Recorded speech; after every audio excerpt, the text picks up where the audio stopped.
ہجرت کے ایام تھے، ایمرجنسی کے دن تھے اور سفر ہو رہا تھا اور پیچھے کافر لگے ہوئے تھے.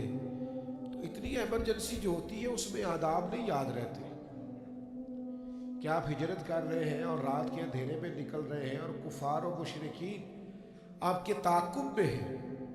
لیکن حضرت صدیق اکبر رضی اللہ تعالیٰ عنہ کے ادب کا معیار اور اسٹیٹس دیکھیے کہ ایمرجنسی جتنی بھی ہے اور بظاہر تعاقب کرنے والے جتنے بھی خطرناک، فرماتے میں نبی پاک علیہ السلام کے لیے دودھ تلاش کرنے گیا ہجرت کے سفر میں، اور میں حضور کے لیے دودھ ڈھونڈ کے لایا، اور جب میں لایا تو محبوب سو چکے.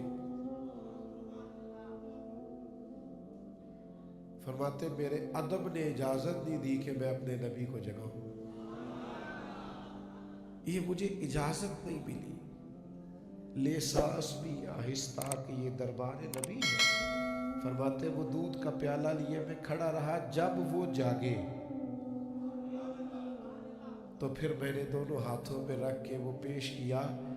ایمرجنسی جتنی بھی ہے، حالات جتنے بھی کٹھن ہیں، ہمیں آداب کو بھولنا نہیں ہے.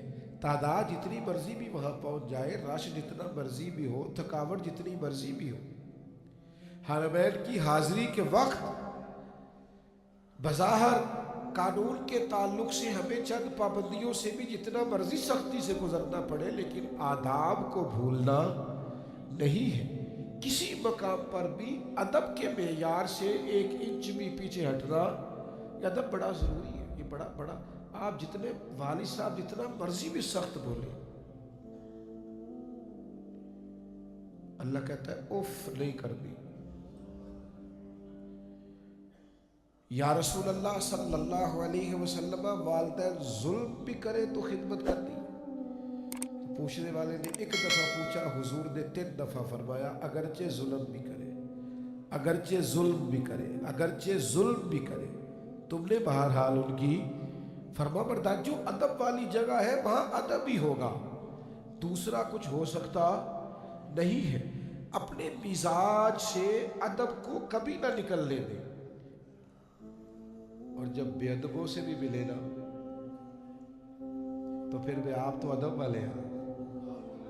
آپ کا سٹیٹس وہ نہیں ہونا چاہیے جو اس بندے کا ہے. آپ کا معیار تھوڑا بلند ہونا چاہیے، آپ کا رویہ تھوڑا ٹھیک ہونا چاہیے. مجھے کھا گئی اس شخص کی بات جسے بڑے تنزیہ طور پر کسی نے بیت اللہ کے سامنے کہا اب توبہ کر لے. وہ بھی غصہ کر سکتا تھا لیکن کوئی ادب والا تھا. اس نے کہا یار تو دعا کرنا، میں توبہ کر رہا ہوں، میری قبول کر لے. اس نے تنزیہ کہا چل کر لے توبہ، بڑی ہو گئی. کہنے لگا تو دعا کر وہ میری قبول کر لے. تو محسوس ہوتا ہے کسی نے تربیت دی ہے، کسی نے سمجھایا ہے، کہیں سے سیکھا ہے، کسی کی نظر سے اس نے فیض پایا، کسی کے چاہنے والا ہے، کسی سے پیار کرنے والا ہے، کسی کی نگاہ سے اس نے کچھ حاصل کیا.